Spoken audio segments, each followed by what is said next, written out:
जय गुरु जी, शुक्राना गुरु जी। गुरु जी की प्यारी संगत को मेरी तरफ से हार्दिक अभिनंदन।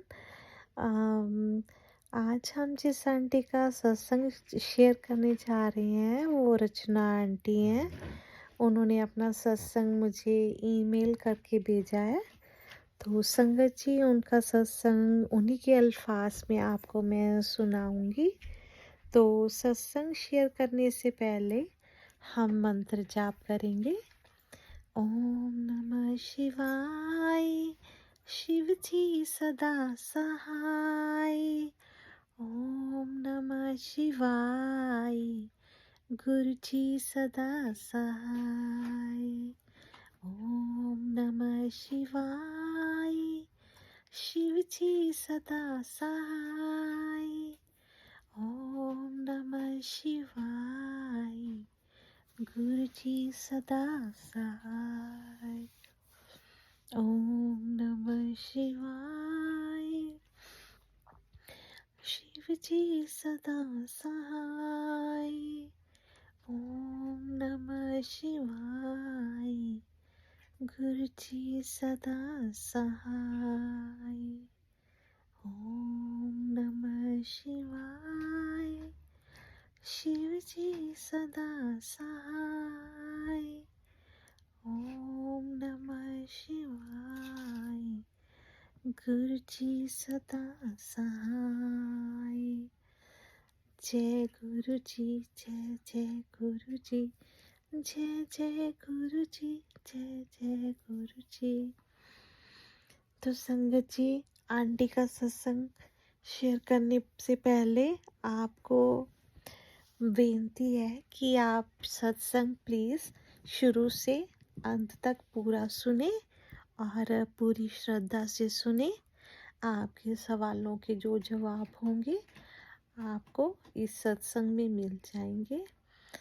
तो अगर आप भी अपना सत्संग शेयर करना चाहते हैं तो आप मुझे ईमेल कर सकते हैं, और अगर आप ऑडियो भेजना चाहते हैं तो आप मेरे को व्हाट्सएप पे कर सकते हैं। मेरा नंबर और मेरी ईमेल आईडी आपको डिस्क्रिप्शन बॉक्स में मिल जाएगा। तो संगत जी, सत्संग शुरू करते हैं रचना आंटी का। जय गुरु जी, शुक्राना गुरु जी। गुरु जी को मेरा कोटि कोटि प्रणाम। संगत जी, मेरा नाम रचना है और मैं गुरु जी से अभी हाल ही में 2-3 साल से जुड़ी हूँ। तो संगत जी, मेरा गुरु जी के साथ एक्सपीरियंस निराला ही रहा है। जैसे मेरी शादी को 20 साल हो गए थे, तो हमारी कोई बेबी नहीं था। जैसे प्रेग्नेंट मैं होती थी तो पता नहीं क्या हो जाता था, बीच में ही कभी मेरा ब्लड प्रेशर हाई हो गया तो बच्चा अबॉर्ट करवाना पड़ता था, ऐसे हो जाता था। और मेरे साथ 5 बार ऐसा हुआ। तो डॉक्टर भी बोलते थे कि आप आगे प्लीज़ ना रिस्क लो, आपके अंदर कुछ भी नहीं है, जैसे कह सकते हैं ना कि खाली है, आप प्लीज़ आगे कोई रिस्क ना लो। तो घर में भी जैसे सारा दिन अकेले रहती थी तो सोचती रहती थी कि कोई हो मेरे पास जिसके साथ मैं बात करती रहूं, और बस यही सोच सोच के बीपी हाई हो जाना, डॉक्टरों ने मेडिसिन दे देना कि जब लगे कि इसका बीपी हाई है तो इसको ये मेडिसिन दे दो तो इसको नींद आ जाएगी और इसका बीपी नॉर्मल रहेगा। तो संगत जी, ये कोई समाधान नहीं था ना मेरी प्रॉब्लम का। मेरी प्रॉब्लम तो यही थी कि सभी के बच्चे हैं और मैं भगवान से आप जैसे लड़ती भी थी।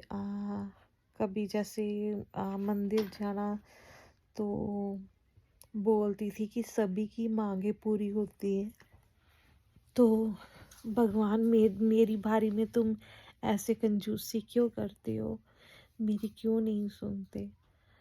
तो ऐसे ही मंदिर में मेरी एक सहेली बन गई और वो आंटी ने मेरे को बताया कि हमने सत्संग करवाना है इस सैटरडे को, तो तू ज़रूर आना। तो संगत जी मैं भी वहाँ पे गई। वहाँ पे मैंने देखा कि गुरु जी का सत्संग था। बड़े आराम से सभी लोग एंजॉय कर रहे थे, आंखें बंद थी, सभी बहुत ध्यान से सत्संग सुन रहे थे। और फिर लोगों ने सत्संग शेयर करना शुरू कर दिया।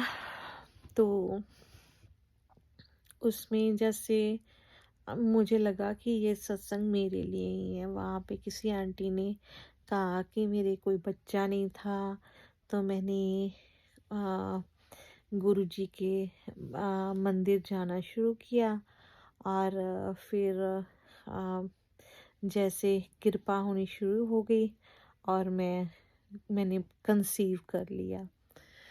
तो मैं उसका सत्संग सुन के मेरे को भी मन में इच्छा हुई कि हाँ हाँ मैंने भी गुरु जी के पास जाना है। तो मैंने फिर अपनी आंटी जिसने मेरे को सत्संग पे बुलाया था, तो मैंने उसको बोला कि ये गुरु जी का मंदिर है कहाँ पे, भी मैं जाना चाहती हूँ। तो संगत जी हम लोग जैसे पटियाला से हैं, तो फिर उसने मेरे को बोला कि एक तो है डुगरी मंदिर, वहाँ पे जा सकते हो, तो एक है बड़ा मंदिर दिल्ली में, अगर वहाँ जाना तो वहाँ पे चले जाओ। और मैंने घर में आते ही जैसे पहले तो बात नहीं स्टार्ट की। जब मेरे हस्बैंड आए काम से, थोड़ा देखा उनका मूड कैसा है, तो मैंने उनके साथ वैसे ही शुरू कर दिया। मैंने बोला कि आज मैं सत्संग पे गई थी, तो कहते अच्छा है। तो फिर मैंने बोला कि आ, सभी लोग इतने जैसे एक दूसरे को रिस्पेक्ट दे रहे थे, मैंने ऐसा कभी किसी मंदिर गुरुद्वारे में कहीं पे भी नहीं देखा। और पता नहीं मुझे क्यों लगता है कि हमारी जो इच्छा है बच्चे की वो यहाँ से पूरी होगी। तो मेरे हस्बैंड जैसे बोलने लगे, छोड़ना ऐसी बात क्यों सोचती है, क्या करना है हमने बच्चा। तो आ, इस बात पे ज़्यादा ध्यान ना दे, कोई और काम पे फोकस कर, और बेवजह तू ऐसे सोचती रहती है। मैंने तेरे को कभी बोला है कि हमें बच्चे की ज़रूरत है, छोड़ना। अगर हमारी किस्मत में होता तो जो पहले इतने केस खराब हो गए हैं वो ही ना होते, तो आज वो बच्चे हमारे साथ होते।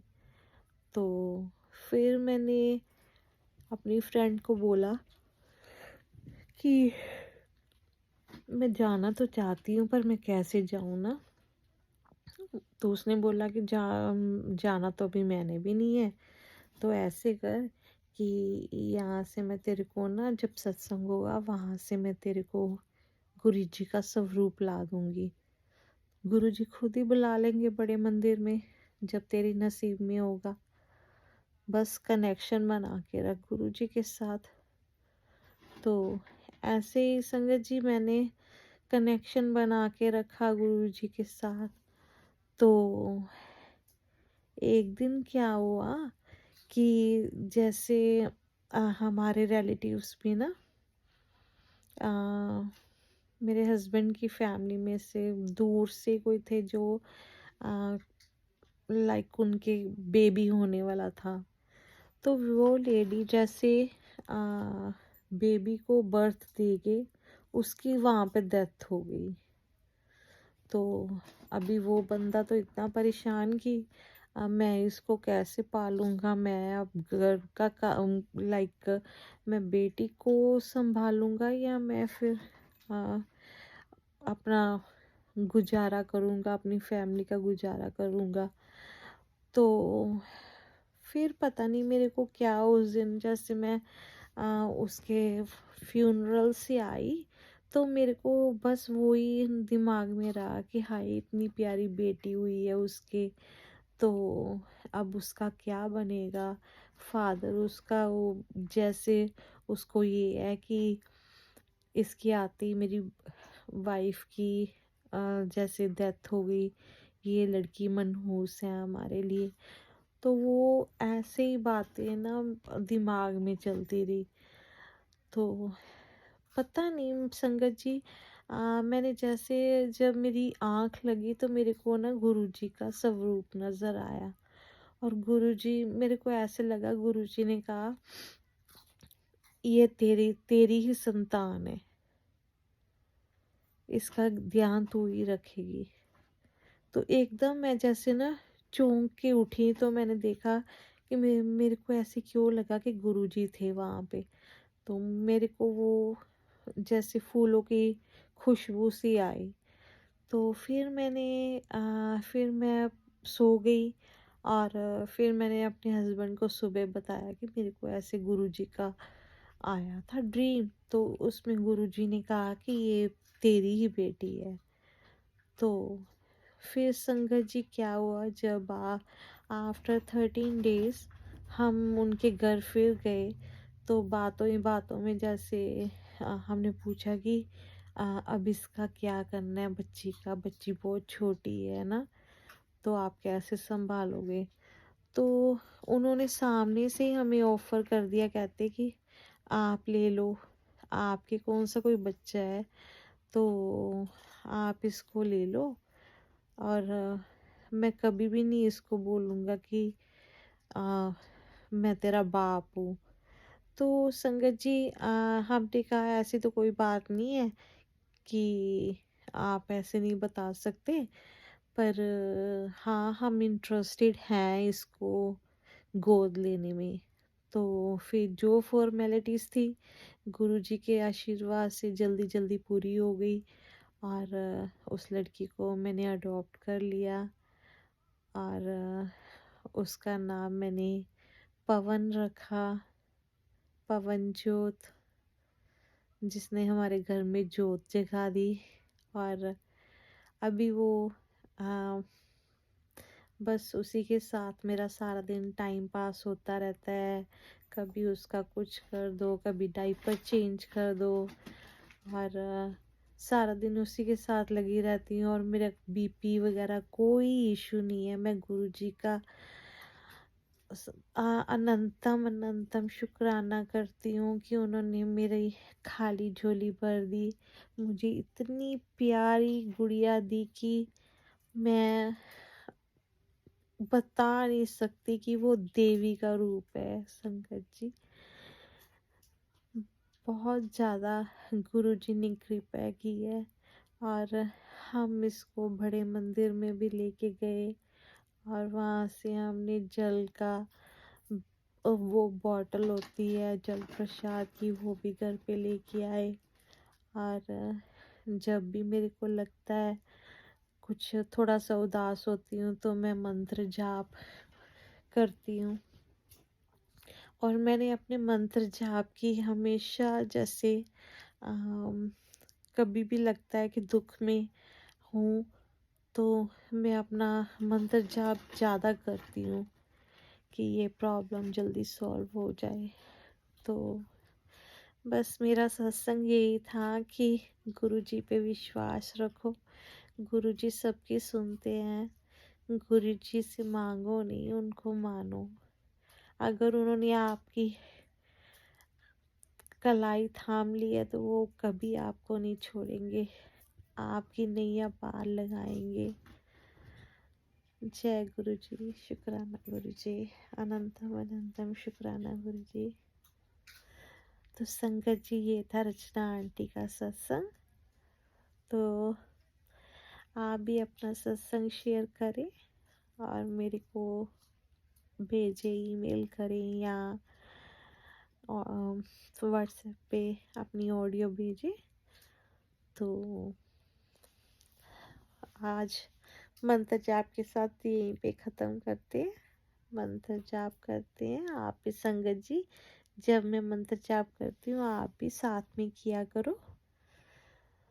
ओम नमः शिवाय। शिव जी सदा सहाय। ओम नमः शिवाय। गुरु जी सदा सहाय। ओम नमः शिवाय। शिव जी सदा सहाय। ओम नमः शिवाय।